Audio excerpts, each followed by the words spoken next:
Mesdames, Mesdemoiselles, Messieurs, on est très heureux de vous retrouver du côté de Bavois. Rencontre du championnat de Promotion League entre Bavois et Cham. Match en retard dû au Covid. L'équipe de Cham avait été mise en quarantaine après avoir découvert un cas positif. C'était Célien Wicht, joueur sur le banc pour la rencontre du jour. Et pour finir, cette rencontre peut avoir lieu. Deux équipes qui, au classement, occupent la 7e place avec 5 matchs et 9 points toutes les deux. Et puis ce rendez-vous très important pour la suite. On le sait, Bavois a des difficultés à gagner à la maison, mais ce n'est pas forcément dû au fait que l'équipe joue à la maison. C'est plutôt dans le fait de manquer de réalisme lors de ces rendez-vous, parce que les occasions, les joueurs de Bekimouka les ont dans ce championnat de Promotion League. Il ne reste plus qu'à les convertir face à cette équipe de Cham, une équipe zougoise, une équipe, quand on parle équipe alémanique, engagé bien évidemment physiquement, et on se réjouit en tous les cas de vous faire vivre les meilleurs moments de cette rencontre, bien regroupée derrière, autant du côté de Bavois que du côté de Cham, avec un ballon milieu de terrain encore une fois récupéré par les visiteurs. Rouedi qui met ce ballon en avant, attention à la montée de Miani, le centre c'est repoussé, magnifique l'intervention de Robin Enrico, avec en dernier lieu ce tir signé Riedman et contré par un joueur bavoisan. Prise de balle irréprochable pour Enrico, qui dégage très très rapidement à destination d'Alvarez au duel avec Lucas Toni. Ballon contrôlé avec Lovaco pour Alvarez, c'est bien joué. Le centre d'Alvarez, un ballon qui passe devant tout le monde. Nizic un peu court, qui va éviter la sortie du ballon. Non, il va laisser sortir ce ballon pour permettre à son équipe de jouer cette remise en jeu. Titier qui met à côté de lui la passe, Mizic, Lovaco, on fait bien tourner Alvarez. Titier encore une fois, ballon aux 16 mètres et intervention des Zougois. Certain, c'est que cette partie est vraiment partie sur un très très bon rythme. Et le ballon pour Izeni qui vient directement devant lui, Alvarez avec Chiarocci en bonne position, Chiarocci qui va aller au contact, le portier qui s'était saisi de ce ballon. Intervention de Marco Peterans dans les pieds de Chiarocci, absolument pas matière à siffler penalty. Le portier qui s'était saisi de ce cuir. Et la relance pour Leusli qui glisse ce ballon à côté de lui.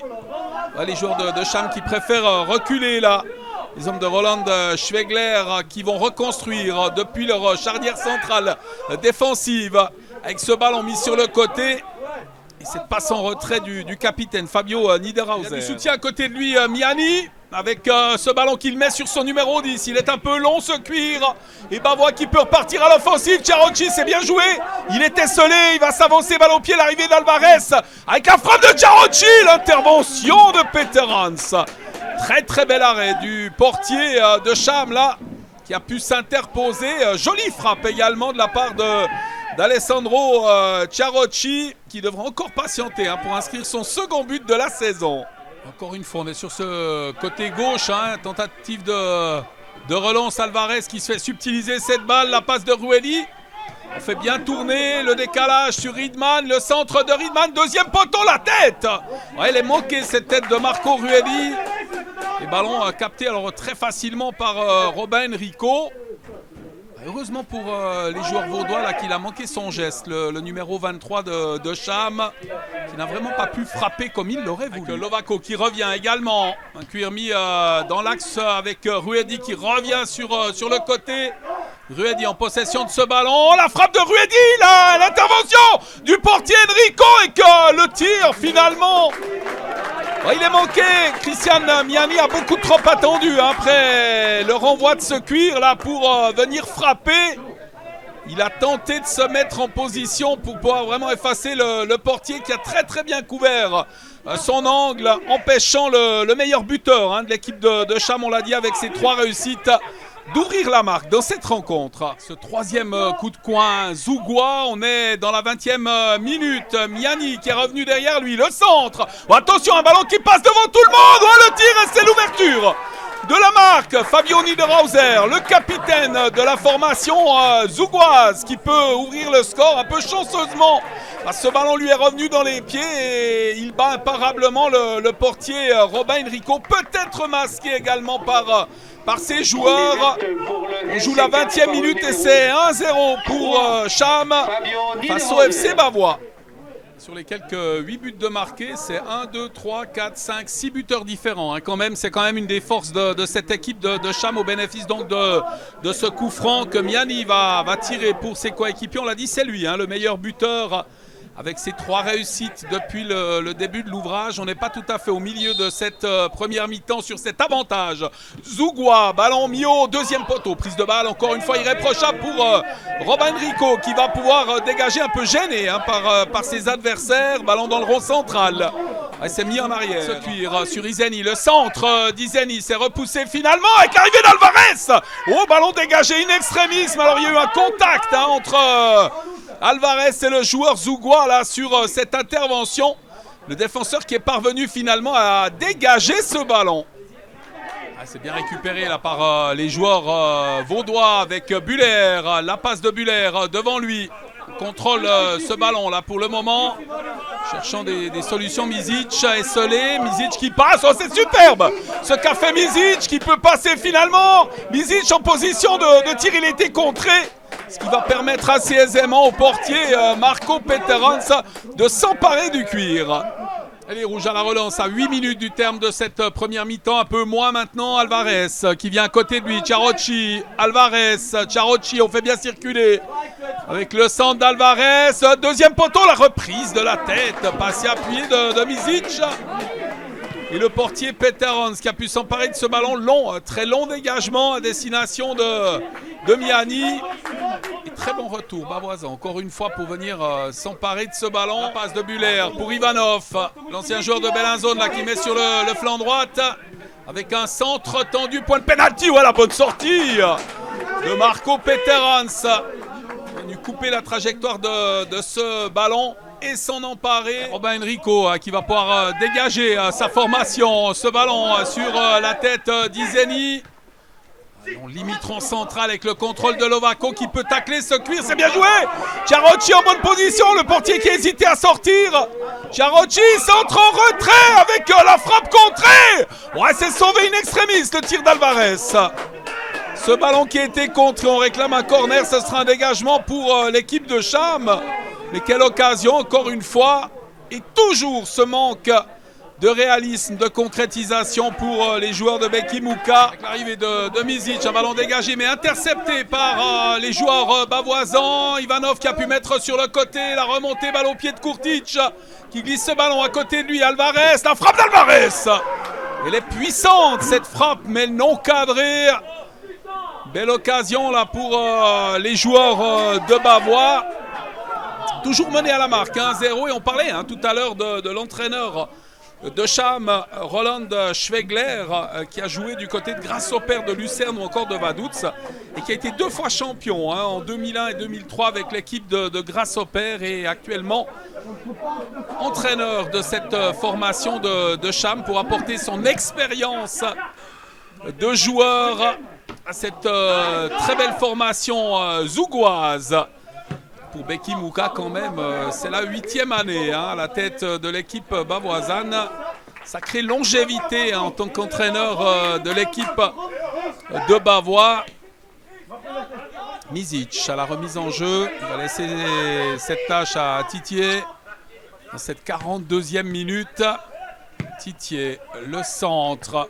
Allons repousser de la tête, c'est bien fait. Possibilité de repartir là.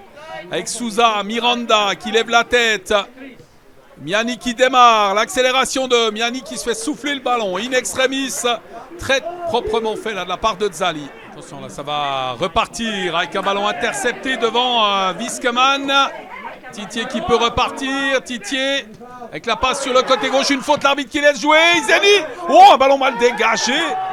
Mizic était présent, 1-0 pour Cham face à Bavois au terme des 45 premières minutes. Et encore une fois, on l'a dit, c'est vraiment le réalisme qui aura manqué aux joueurs de Bavois pour parvenir à revenir au vestiaire avec au moins un match nul. Les occasions, les rouges les ont eues, notamment avec Chiarocci ou encore Alvarez.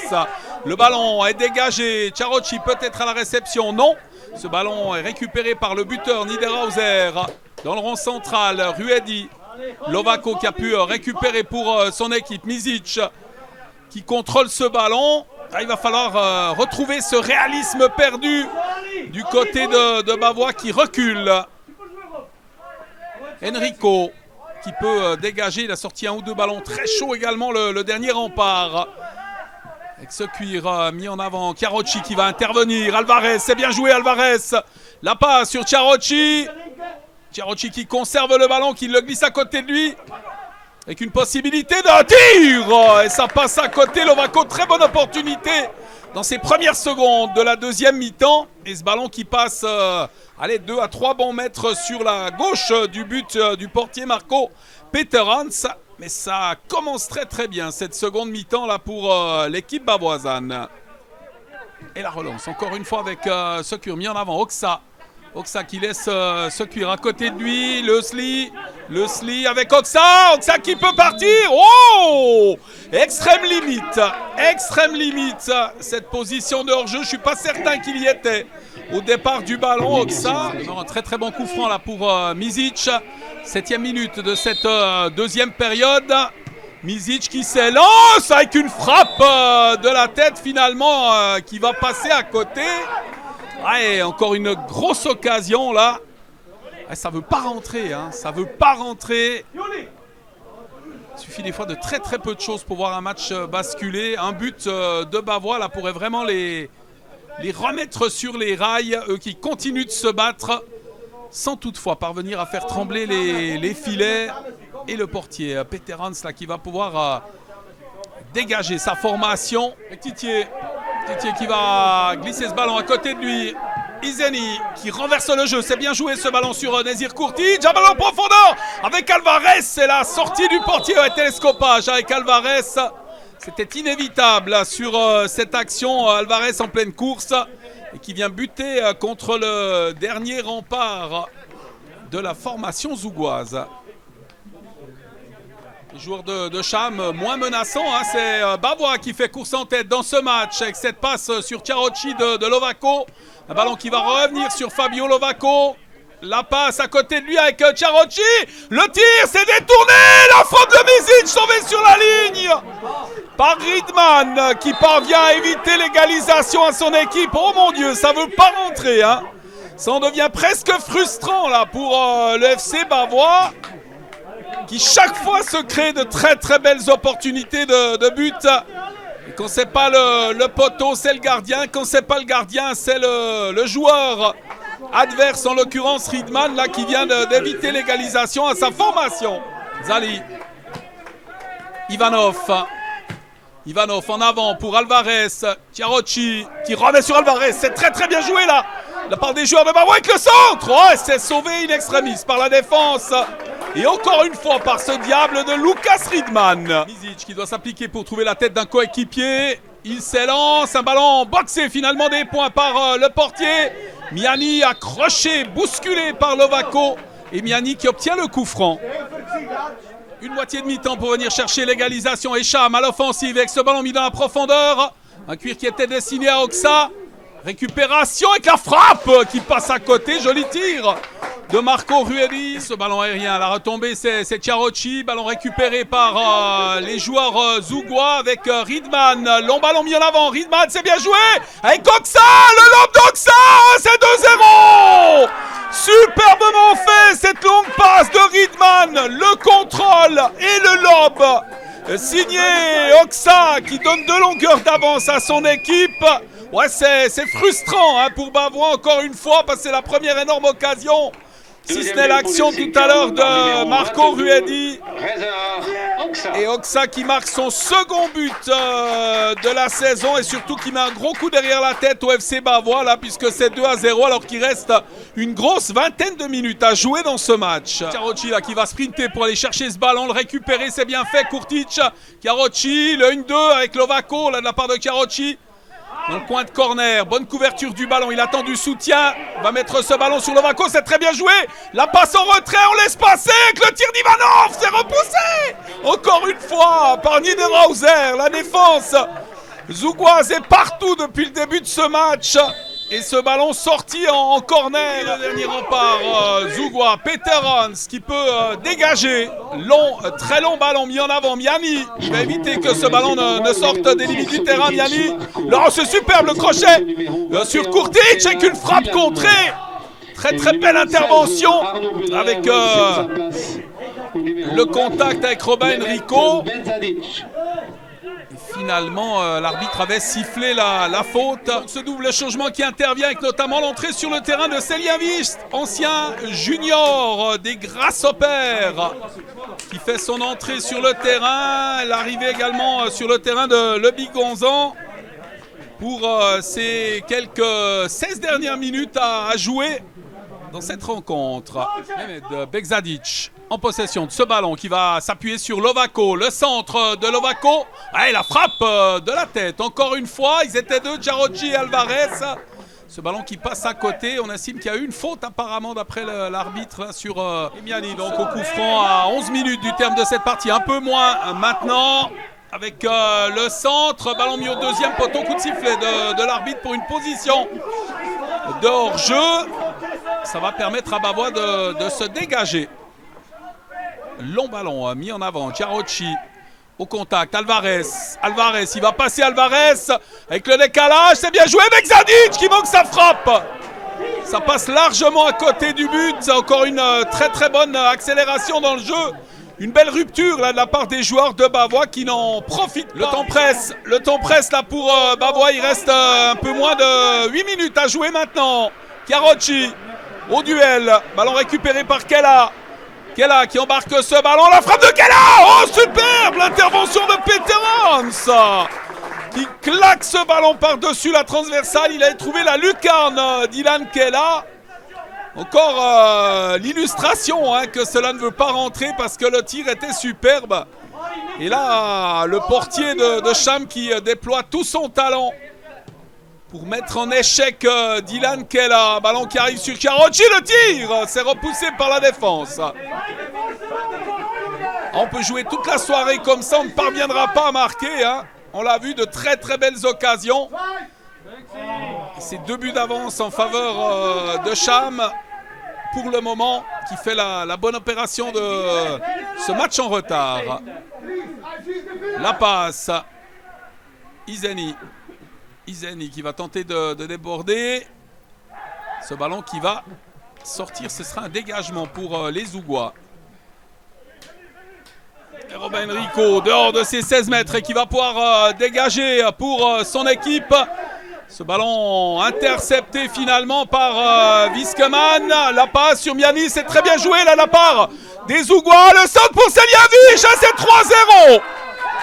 Oh le réalisme de l'équipe de Cham dans cette seconde mi-temps. Très jolie phase de jeu et les Zougois qui prennent 3 longueurs d'avance et qui composent sans doute leur victoire aujourd'hui dans ce déplacement du côté de Bavois avec cette très jolie réussite du remplaçant Selya Vist. Et c'est le meilleur buteur jusqu'ici, Miani, qui s'est mué en passeur pour son coéquipier.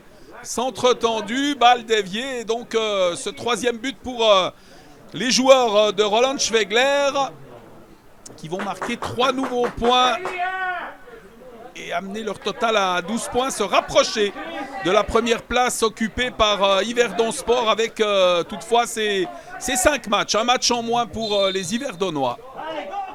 Un cuir contrôlé là dans ces derniers instants par les joueurs de Bavois, mais perdu maintenant. Avec ce cuir sur Lebigonzan qui l'a perdu, l'Ivoirien là qui a perdu l'avantage dans ce duel. Arbitre qui met un terme à la rencontre, victoire 3-0 de Cham face à Bavois. De quoi avoir des regrets bien évidemment encore une fois parce que les occasions étaient là pour parvenir à au moins arracher un point dans ce duel. Prochain match pour Bavois, ce sera samedi du côté de Zurich à 16h. Et puis 1 heure plus tôt, toujours samedi, eh bien Cham se déplacera du côté de Black Star. Voilà ce qu'on pouvait vous dire sur cette rencontre. Et avant de nous quitter, on va entendre quelques réactions sur ce succès zougois. On savait qu'en venant ici un mercredi soir à Bavois, ça allait pas être facile, mais on n'a pas encore perdu un match jusqu'à maintenant. On vient aussi avec la confiance ici. On a eu beaucoup d'occasions contre Sion le week-end passé et on savait qu'on allait se recréer quelques occasions, il fallait les mettre au fond et on a mis les peu d'occasions qu'on avait ce mercredi. Voilà, vous êtes rentré, un but, c'est magnifique. Oui, c'est très bien pour moi. Je reviens d'une petite maladie. Je ne suis pas encore à 100% et ça fait du bien pour la confiance d'entrer et de direct marquer. Oui, on sait, Cham, il y a eu des problèmes avec le Covid, cette sale maladie. Comment vous avez pu gérer tout ça? Parce que c'est pas facile. Non, c'est pas facile du tout. En plus, maintenant, je peux le dire, c'était moi qui était testé positif. Je suis été 2 semaines à la maison, je pouvais rien faire, j'avais mal à la tête. Et en plus, j'ai de l'asthme, alors avec les poumons, c'était pas facile. Et maintenant, je sens encore, quand j'entre sur le terrain, j'ai du mal à respirer. Mais je reviens gentiment, j'ai le temps, je ne me mets pas de pression. Et si les buts viennent, après, la forme va venir toute seule.